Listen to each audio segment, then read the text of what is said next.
Alors le roi prit la parole et dit à l'homme de Dieu, implore l'Éternel ton Dieu et prie pour moi afin que je puisse retirer ma main.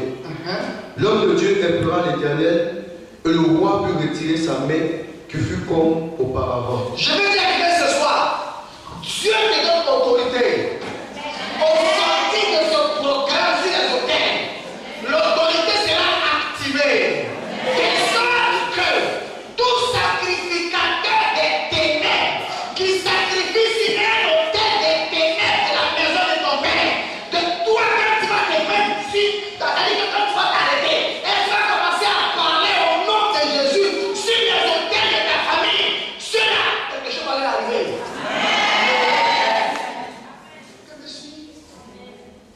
Il a supplié. Et qu'est-ce que l'homme a fait quoi? Il a prié. Et puis sa main est revenue. Écoutez-moi bien. Des gens vont attendre ta prière pour que leur situation change. Et ils ont prié pour te mettre dans une situation. Mais toi, ta prière va changer ta situation et va les mettre dans une autre situation. Et va prier toi, de sorte que toi tu puisses pas. Il y a des gens qu'on va aller chercher ici. Parce que toi, ils t'ont fatigué. Ils t'ont imposé quelque chose à travers un hôtel. Mais toi, dans la prière, quand tu vas commencer à prier, l'hôtel va se retourner contre eux. Et comme ils sauront que c'est toi qui es à la base, ils vont te rechercher. Alors prie pour moi. Alors prie pour moi. Mais attention. Dis à ton voisin, attention. Attention. Alléluia. On va aller vite. Ismaël, donne le micro. Maintenant, regardez. Quand Dieu, voilà, là, je veux que chacun suive cette partie-là. C'est très important. Parce que beaucoup échouent après une victoire. Dieu a dit à l'homme de Dieu, il faut parler sur l'autel. Il a parlé, il y a eu action. On est d'accord? Il y a eu action. Et tout ce que Dieu a dit est arrivé. Il y a beaucoup d'entre nous ici. Dieu t'a donné des instructions précises. Et tu as marché selon ces instructions-là. Tu as vu des résultats dans ta vie. Mais à un moment donné, tu t'es laissé distraire.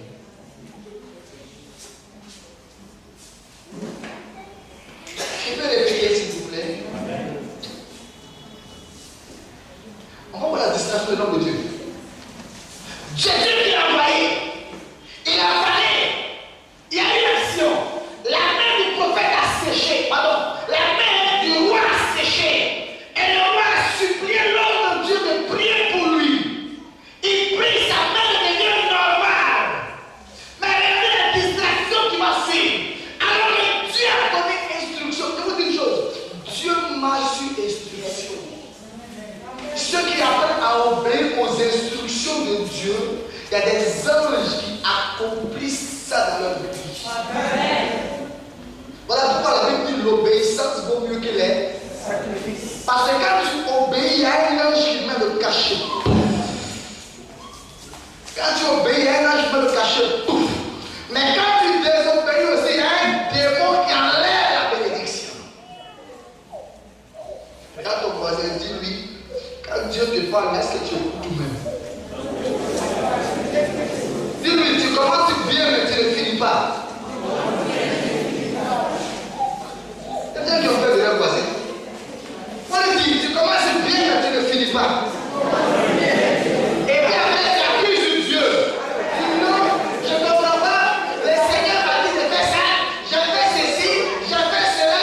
Maintenant, ça a bien commencé, c'est arrêté. Ce n'est pas Dieu, c'est toi qui as arrêté. Ismaël, lis-moi du verset 8 au verset 10. Regardez l'instruction que Dieu a donnée au prophète. L'homme de Dieu dit au roi, quand tu me donnerais la moitié de ta maison, je ne paierai pas avec toi. Je ne mangerai point de pain et je ne boirai point d'eau dans ce lieu-ci. Continue. Car cet ordre m'a été donné par la parole de l'Éternel. Tu ne mangeras point de pain et tu ne boiras point d'eau, et tu ne prendras pas à ton retour le chemin par lequel tu seras allé. Écoutez-moi. Il y a un combat dans lequel Dieu s'engage avec nous. Et quand Dieu s'engage avec nous, il donne des instructions. Il dit quand tu vas aller là-bas, tu ne mangeras pas. Parce que le repas, vous allez la même chose. Quand vous êtes en conflit avec quelqu'un, et quand la personne sait que vous avez pris le dessus, elle dit on fait la paix. Écoutez-moi bien. La personne dit on fait la paix. On va faire la paix autour d'un repas. Écoutez-moi bien. La personne dit on va faire la paix autour d'un repas. Et puis, on prépare un repas que tu aimes. On dit même tu peux préparer ce qu'on va envoyer. Et puis là, vous vous êtes assis, vous mangez. Mais tu ne sais pas sur quel hôtel ils ont préparé leur repas. Le même hôtel que tu as invoqué pour les détruire, ils vont prendre à terre avec l'hôtel pour dire c'est celui-là qui t'a attaqué. C'est celui-là qui a venu détruire ce que tu étais. Donc voilà l'occasion de le détruire. Donc on va aller associer l'hôtel là au repas. Il y a beaucoup de chrétiens qui sont tombés dans ce piège là et leur piège. Sentiment. Non, c'est-à-dire que quand j'ai commencé, et vraiment, il a répondu. Il a répondu, mais il s'est confessé, il s'est même repenti. Donc maintenant, pour faire la paix, on a fait un repas. Aïe! Ah! Erreur de gars. Hey! Il y a des maladies qui arrivent sur toi. Et puis Dieu dit, je vais te guérir. Et Dieu, ça veut dire, on va attaquer les hôtels qui ont fait des maladies. Et Dieu va jusqu'à détruire la source. Et puis maintenant, la personne qui a la base dit, ok, on va faire la paix. Comme ça va maintenant, tout va bien, on va faire un repas et puis on va manger ensemble. Attends, il va consulter l'hôtel. L'hôtel dit, bon d'accord, et effectivement, ce qu'on avait fait là, c'est gagné. Donc fais comme ça, prends telle chose, et puis tu répartis l'hôtel. Et le repas devient un hôtel. Et donc quand tu vas manger l'hôtel, la maladie qui était partie va revenir. De sorte que la maladie sera pire et la maladie va l'emporter. Dis-moi. Et dis quoi? Je ne mangerai point. Parce que là, tu m'as été donné par qui? Par Dieu. Dites-moi, c'est par quoi est-ce que Adam et Ève ont perdu leur place dans le jardin? Là, dis à ton voisin, ton ventre est un problème.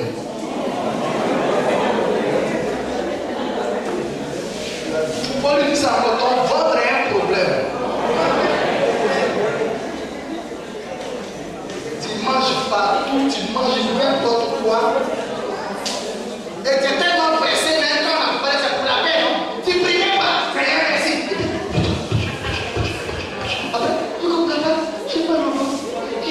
J'ai mal au ventre. Seigneur Jésus, j'ai mal au ventre. Tu as mangé quoi? Tu as mangé ton côté? Oh, chrétien, vous êtes trop négligent. Allez, on a eu une cérémonie. Dieu dit tu le mangeras. Ouais. Une cérémonie entre hommes de Dieu. Dieu dit tu le mangeras. Ouais. Attends, avant de partir, ma femme dit chérie, tu ne manges pas. Hein. Il dit, ça fait même pas mal, tu ne vas pas manger. Et puis j'arrive à la cérémonie, on finit. Et puis on dresse tard. Attends, j'avais fait qui a mal à la tête. Donc c'était une bonne occasion, non? Je mange, je fais pas de médicaments, non? Il dit, bon, excusez-moi, il n'y a pas de problème. J'ai regardé les repas, j'ai tourné, je suis sorti, je n'ai même pas dit au revoir. J'ai pris ma voiture, bye. Le repas qui est là-bas, là, ma femme a fait un repas mieux à la maison pour moi, un repas meilleur. Je suis arrivé, je me suis assis, je me suis lavé les mains, j'ai béni le Seigneur, j'ai mangé, gloire à Dieu, alléluia. Si tu n'es pas attentif à la voix de Dieu, le diable te l'attrape.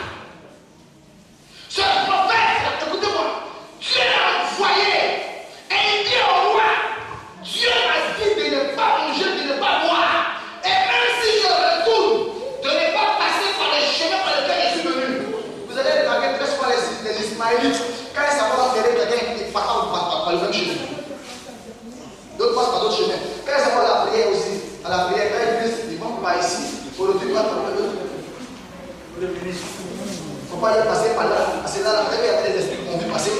matin pour la bénédiction.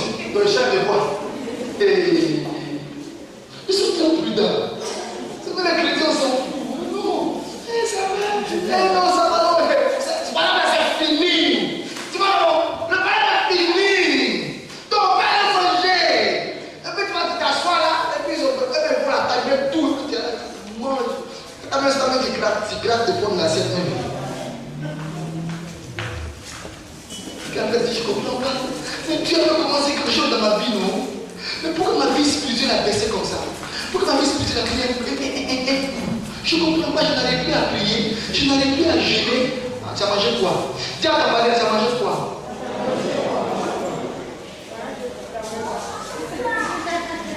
On y va, voilà. On parle d'hôtel, hein? Si c'est un hôtel qui te combat, fais attention. Ismaël, dis-moi. D'abord, dis-moi maintenant, du verset 11 au verset 31, attention à la destruction. Aïe! 11 à 31, il faut que chacun soit attentif, s'il vous plaît. Vas-y. Verset 11. Or, il y avait un vieux prophète. Ah! Il y avait un vieux prophète. Attends, le vieux prophète là habitait à Bethel. Mais pourquoi Dieu n'est pas passé par ce vieux prophète là pour accomplir cette tâche? Je vais vous poser une question. Dans l'œuvre de Dieu, il n'y a pas de retraite. Il n'y a pas de retraite. Il n'y a pas de retraite, pardon. Jusqu'à on meurt, on est dedans. Mais on dit qu'il y avait un vieux prophète, il était à la retraite. Continue. Un vieux prophète qui demeurait à Bethel.